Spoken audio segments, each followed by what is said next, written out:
네, 안녕하십니까. 경희대학교의 윤지웅입니다. 오늘 KDI 50주년 기념 행사에 참여하게 돼서 무한한 영광으로 생각합니다. 특히 한국 경제의 미래를 같이 생각해보는 자리에서 우리가 공공부문의 역할을 고민하고 서로 공유할 수 있는 기회가 생긴 것 자체가 너무나 의미가 있다고 생각을 합니다. 특히 오늘 제가 같이 얘기를 나누고 싶은 주제는 삶의 질 향상을 위한 똑똑한 정보입니다.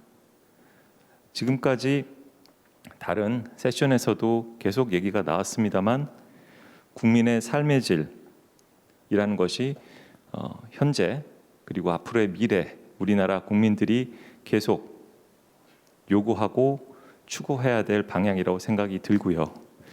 거기에 정부가 어떻게 해야 될 것인가? 우리가 스마트란 용어를 계속 영어로 많이 썼을 겁니다. 그런데 스마트가 과연 어떤 의미인지 이제 한국형 정부, 똑똑한 정부를 고민해 봐야 되지 않을까 생각을 합니다. 그래서 저희가 첫 번째로 사실은 공유하고 싶은 그림이 하나 있습니다. 우리나라가 다른 선진국과 비교했을 때 과연 어떻게 세상을 걸어왔는가? 제가 90년도서부터만 데이터가 비교할 수 있어서 이렇게 가져왔는데요. 보시면 알겠지만 다른 선진국들을 빨리 쫓아왔습니다. 50년도는 어떨까요? 50년도에서는 이거보다 더 차이가 있었겠죠. 그래서 지난 70년 동안 대한민국은 국민들이 사실 하나가 돼서 선진국들을 쫓아가자 해서 지금 여기까지 온 것 같습니다. 그런데 아까도 말씀이 나왔습니다만 파이는 엄청 커졌죠. 근데 그 파이를 이제 어떻게 또 어떤 파이가 우리가 지금 만들어졌을까를 고민하는 시점에 다다른 것 같습니다.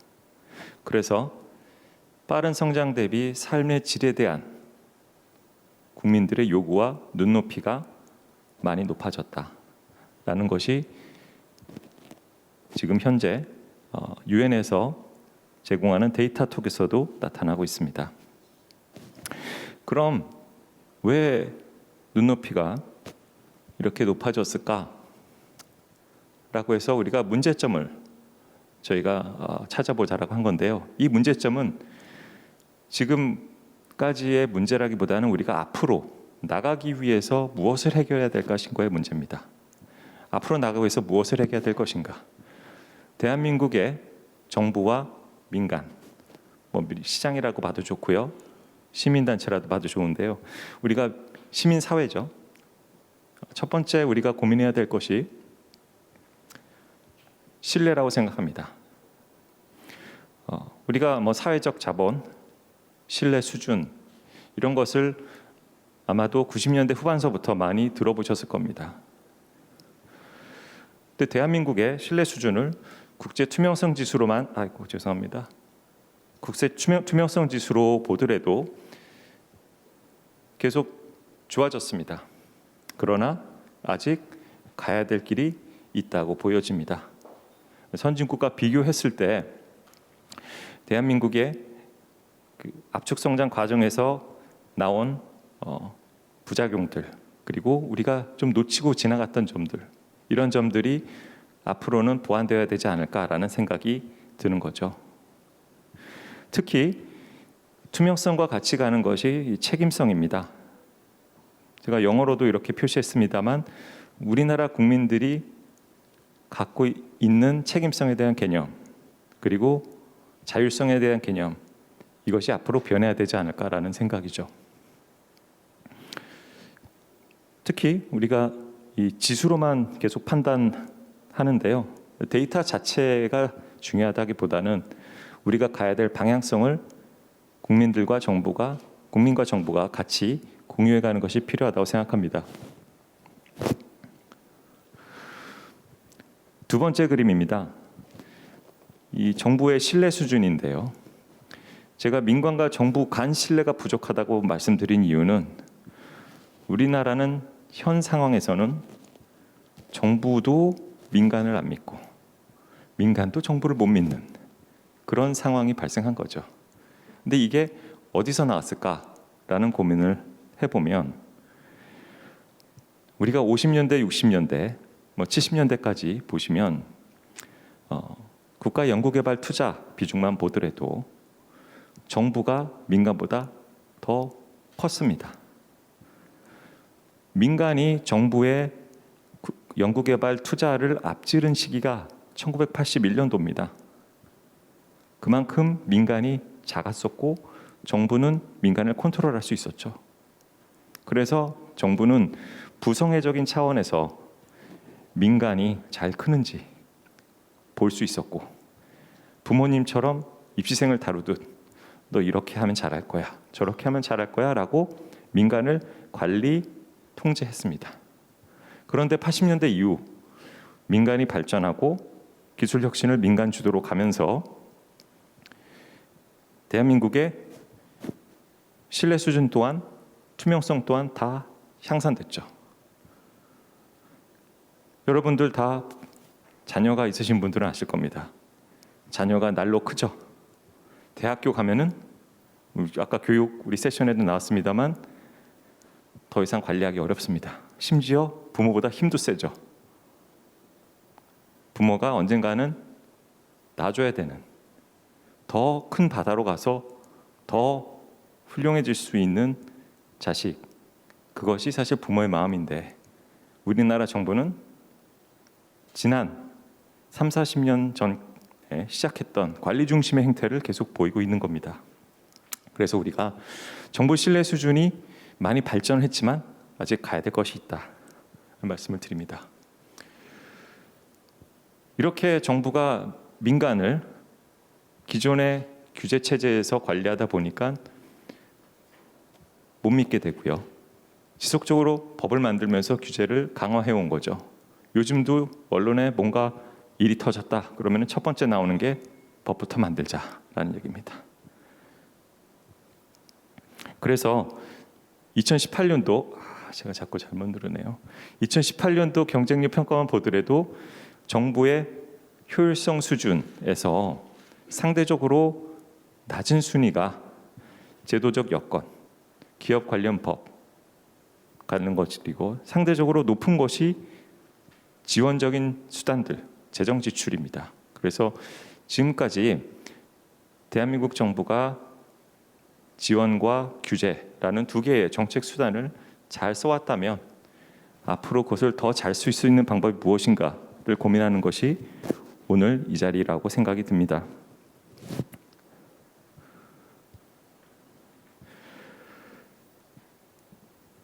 제가 이 불신에 기반한 사전 규제 활동을 얘기인데요. 이것이 이제 정부가 시장을 잘 믿지 못해서 계속 관리하고자 하는, 관리해야지만 발전할 수 있다고 생각하는 관성적인 관념 때문에 나온 결과입니다.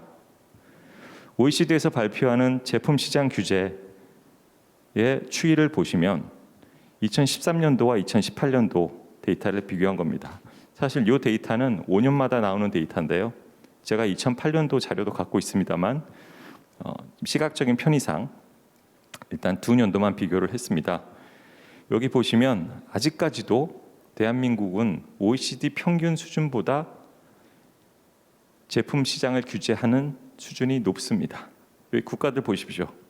우리가 칠레보다도 규제 수준이 높고요. 다른 지금 슬로바키아 이런 우리가 생각했을 때 우리보다 조금 떨어지는 국가인데 규제가 우리보다 낫네 이런 생각을 갖게 하죠. 물론 이 절대치가 정답이라는 것이 아닙니다. 국가들마다 필요한 규제 수준이 있고 그다음 문화적으로 그 규제가 작동하는 방식이 다릅니다. 그래서 이렇게 숫자적으로 비교하는 것이 정답은 아니겠습니다만 우리나라도 지속적으로 규제 수준을 낮춰왔습니다. 다만 다른 국가들이 더 낮은 거죠.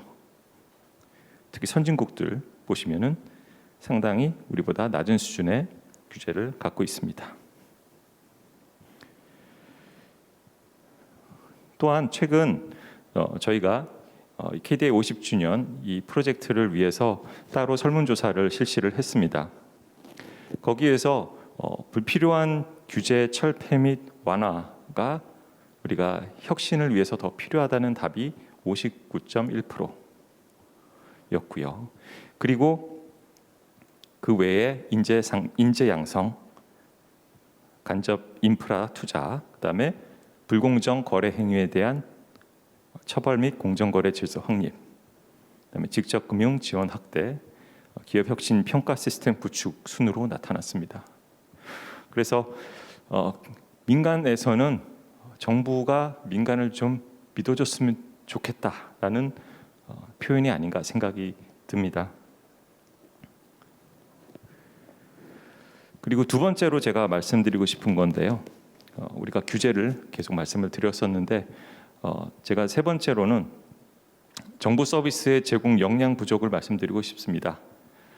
신뢰를 기반으로 서로 믿을 수 있게 된다면, 그리고 그에 따라서 규제가 재설계될 수 있다면, 그 다음에 우리가 필요한 것은 일 잘하는 정부죠. 앞서 말씀드렸듯이 일 잘하는 정부, 똑똑한 정부. 그럼 어떻게 일하는 것이 잘하는 것이냐? 이 데이터를 보시면 일반 정부 기준의 공무원 일자리 비중이라는 테이블을 갖고 왔습니다.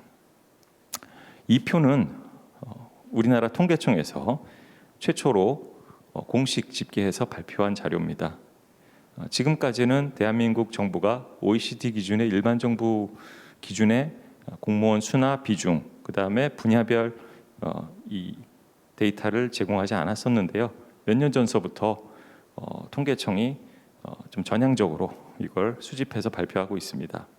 물론 행자부도 여기에 많은 도움을 주고 있습니다만, 한번 보시면 일반 공공행정, 국방, 공공질서, 경제활동, 환경보호, 그리고 주거 및 지역사회시설, 보건, 휴양, 문화, 종교, 교육, 사회보장, 이렇게 공무원의 역할을 구분을 했습니다.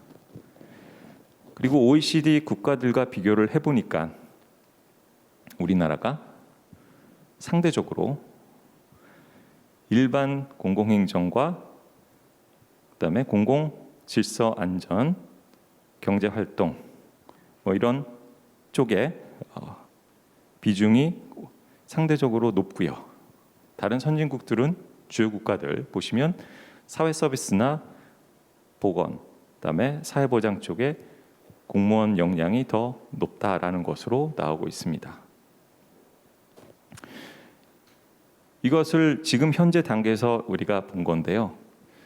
선진 국가들이 어떻게 발전해 왔는지를 보셔야 될 겁니다. 선진 국가들이 복지 사회를 지향한 것이 언제였냐면은 2차 세계대전 이후입니다. 우리보다 벌써 40-50년 전에 복지국가 방향을 갔고요. 특히 미국 같은 경우는 60년대가 복지국가의 최정성 투자 시기죠. 그래서 선진국이 이미 50-60년 전에 투자를 시작한 것의 결과가 지금 이 모습입니다. 그럼 우리나라가 이제 3만 불 시대를 넘어서 5만 불 시대를 갈 때 어떤 것이 좋은 것이냐, 또는 어떤 방향이 바람직한 것이냐, 한번 벤치마킹을 해볼 수가 있는 거죠. 그래서 상대적으로 우리가 사회 서비스 분야에 대한 역량을 키울 필요가 있다. 그럼 다만 어떻게 키우는 것이 좋을 것이냐라는 얘기가 지금 화두로 된 것 같고요. 아까 발표 속에서도 블록체인 기술이라든가 또 다른 기술 혁신을 우리가 도입을 해서 정부가 서비스를 디자인하고 재원을 너무 많이 쓰지 않더라도 선진국 수준의 복지 서비스를 제공할 수 있는 방향으로 가자. 그리고 국민들이 체감할 수 있는 공무원의 역량을 재교육해서 가자라는 얘기들이 나오고 있습니다.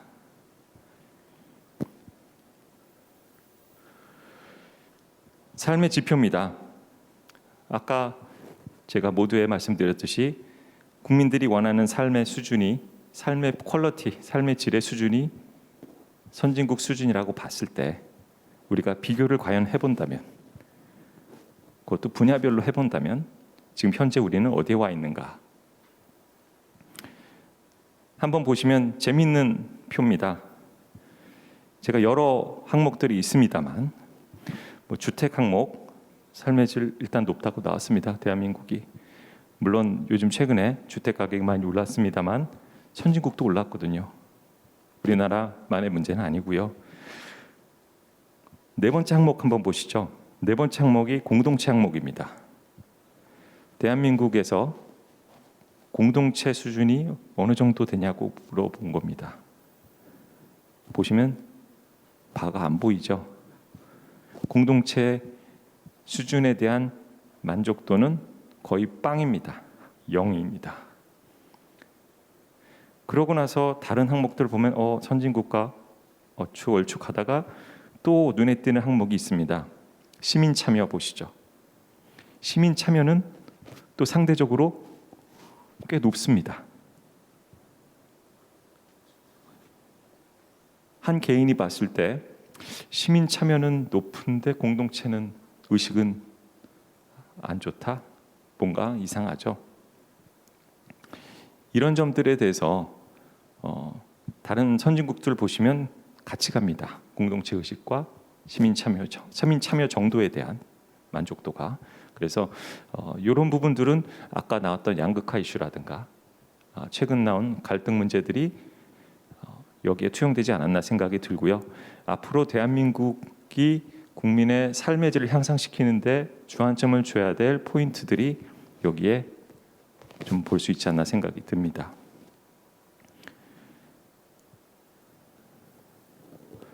그래서 우리가 미래 지향점을 무엇으로 봐야 될 것인가 했을 때 저희가 개념적으로는 규제의 남발이 없이 사회 문제를 잘 해결할 수 있는 정부.